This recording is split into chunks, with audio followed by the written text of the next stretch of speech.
Yeah, I'm as shocked as you. Scotland beat the Wallabies in rugby, 15-13. I wish I watched the game.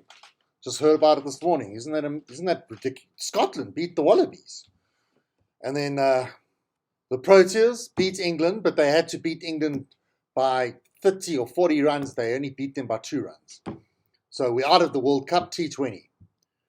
And then what else happened? The Mexican won the Mexican Grand Prix. Didn't see that coming, did you? He was leading in the poll, apparently. Anyway, Lewis Hamilton was very gracious in his defeat. Congratulated the guy. Okay, so I'll deal with the obvious. Yes, didn't do an episode for a good couple of days. I only did one episode last week, and I could spend half an hour telling you what happened. To cut a long story short, I just had a terrible, terrible week. So I will give you just a summarized version. Business website crashed, so customers couldn't order from us. Looking for a tenant for our flat that my wife owns. Very time consuming. Sister admitted to psychiatric hospital for the 4th time now in the last 2.5 years. That wasn't so time consuming, but yeah, a bit of a stress. Dog, the big one. Dog ate rat poison. Dog ate rat poison. And then the 5th one was discovered our child has not done her homework for a long time. They call that the big 5. You know, when you go to the Kruger National Park or wherever, have you got the big 5? Yeah, I've got the big 5. This was the big 5. Okay, so hectic. Didn't even go for a run. I only ran 3 times. So Monday to Friday, I only ran the one day. And then I ran over the weekend, Saturday, Sunday. So that's 3 times. On a positive, my knee has never felt better. So, the biggest one with the biggest story, the biggest drama was the dog eating the rat poison. Okay, so let me just tell you something. Let me give you the symptoms. Dog is disorientated. Dog's behaving like it had a stroke.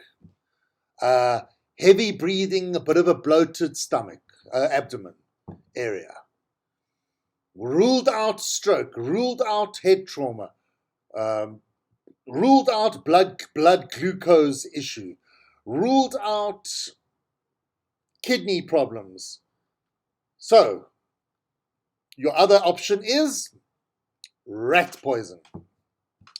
So the dog, the vet worked ruled out all the things, but then he should have, in hindsight, gone straight to the rat poison after all those other factors. But brought the dog back the next day. Blood tests showed there was no clotting factor in the blood. Chest x-ray showed blood in the lungs. Ha! Rat poison. Raced the dog to a special fancy schmancy vet area in Fourways Veterinary Hospital. Bada bing, bada bum. 2 nights later, dog's gonna make it. Dog's all right. She's most expensive dog we've ever had. I tell you, but she's brought us joy. You know, the vet looks at you and said this is what it's going to cost to put your dog on a blood transfusion and plasma this and vitamin K. She gave me the figure and I thought to myself, I can't say no.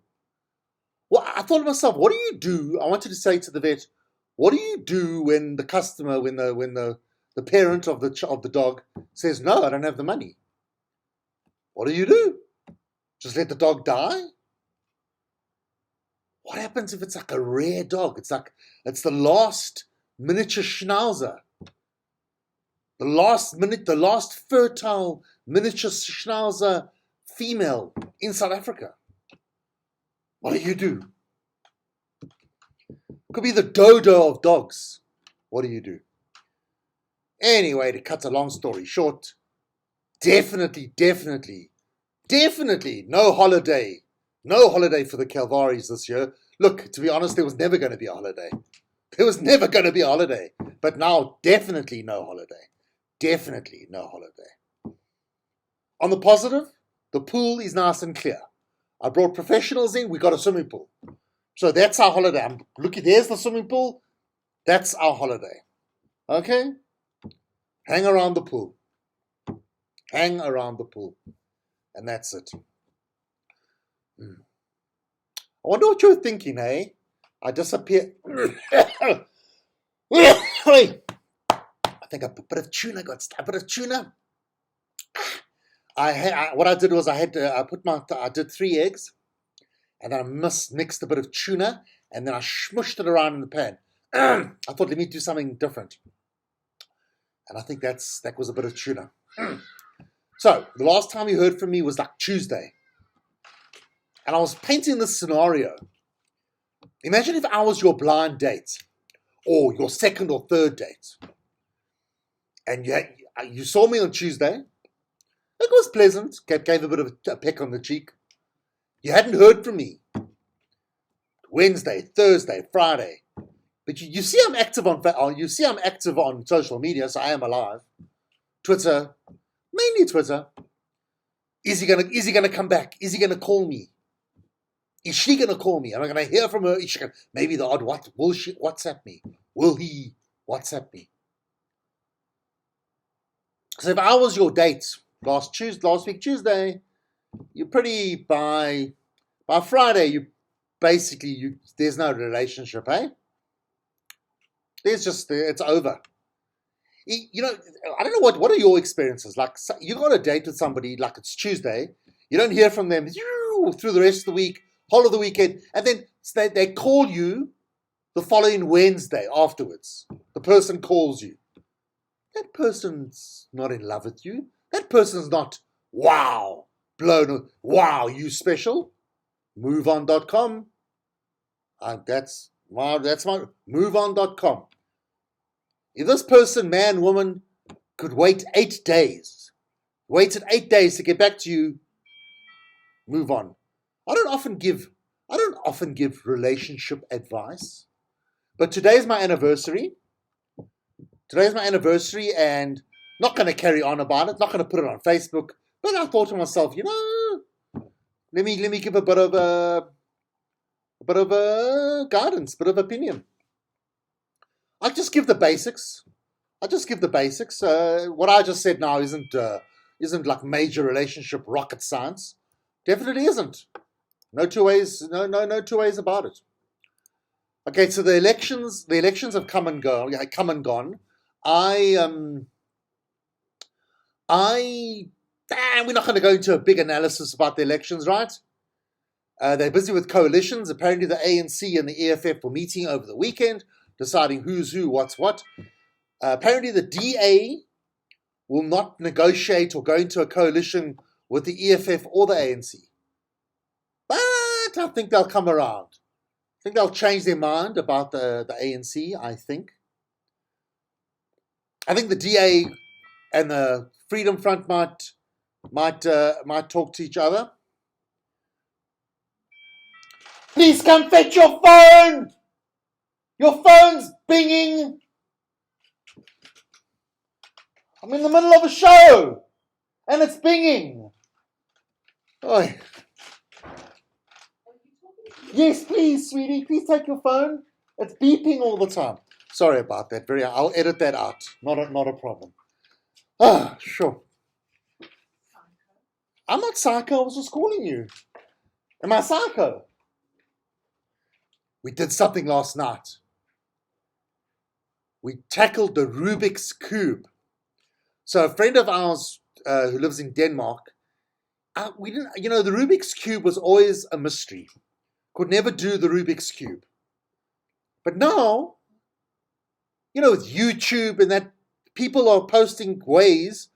So we sat down and we're working on doing the Rubik's Cube, and we've got We're into 2 moves so far, and I'll keep you updated. But I reckon in the next 2 or 3 days, we're going to do this Rubik's Cube. It's fantastic. It's fantastic. So back to the elections. People were saying the elections are about it's about service delivery. Yes, and I've spoken about how yes, it is about service delivery, but it doesn't matter. It's irrelevant. It's about what people are thinking. The reality is that people are voting according to whether they like you or not. It's like no one's examined the EFF, looking at their management structures and how they're going to run a municipality. No one's examined the DA and looked at their strategy and how they're going to get that pothole filled up. It's whether you like the person or not at the end of the day. But now they're busy with their coalitions. So maybe they're sitting down, or maybe the DA is sitting down with the Freedom Front. The Freedom Front guy says, "Hey, yeah," and they sit down, and maybe then they get to the crux of the matter. Who's gonna fill in the potholes? Who's gonna fix up the leaks? So maybe they're gonna sit down with that. The question is, how long do they have? How long do they have to sort out these coalitions? There must be some expiry time. Who knows? Yeah, things are changing. New mayor in Johannesburg. I don't know who it is. We must find out. But I'm gonna leave it for now. Let's see if he survives. There's no point learning someone's name if they're not going to make it. So let's give the mayor another month or 2, then we'll learn his name. That was insensitive.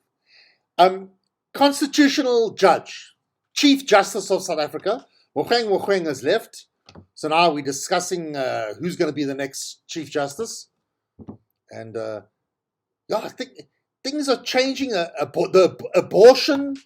abortion in America is under major threat. That's the one story that we're going to keep our eye on it. I tell you, the world is just upside down at the moment. But then there's been quite an interesting development in New Zealand. In New Zealand, they have now legalized assisted dying. So they put in a new law that allows a terminally ill person to request assisted dying. Okay, so 2 doctors must agree, and the patient must be well informed, and other legal criteria are met. They have to have less than 6 months to live. Only if you've got less than 6 months to live will you be eligible.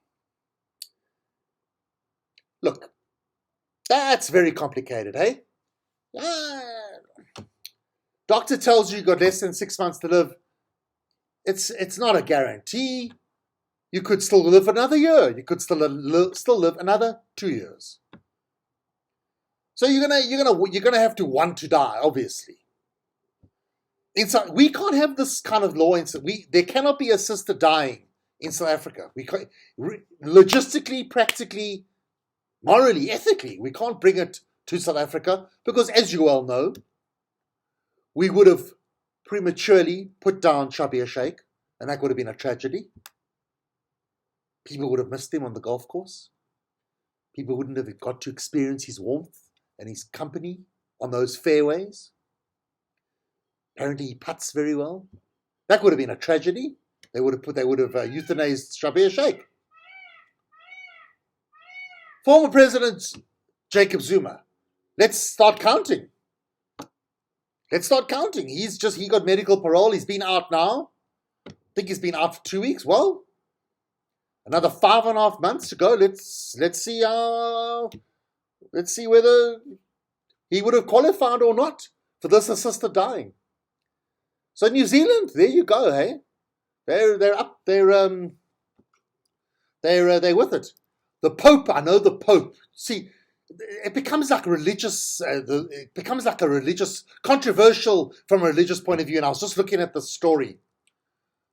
Did you see that US President Biden, Joe Biden and his wife Jill, they met the Pope on Friday.